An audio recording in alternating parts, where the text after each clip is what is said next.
Akú hereckú rolu, akúkoľvek by si zahrala? Tak momentálne šperkárku. Akú najvtipnejšiu situáciu na stage, respektíve pred kamerou si zažila? Tých bolo strašne veľa a hlavne so Zuzkou Porubiakovou.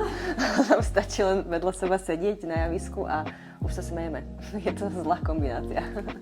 Ktorá tvoja rola ti najviac prirastla k srdcu a prečo?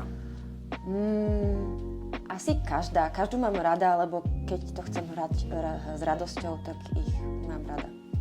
Keby si mala napísať knihu, o čom by bola? Asi by som momentálne spísala všetky politické hlášky. Nech je to čierne na bielom alebo biele na čiernom. Kde na svete by si najradšej strávila rok?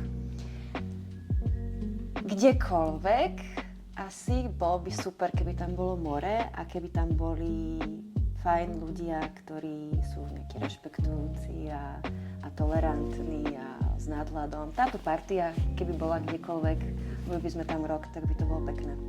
Super, všetko, rada. Ďakujem. Ja ďakujem. Ideme.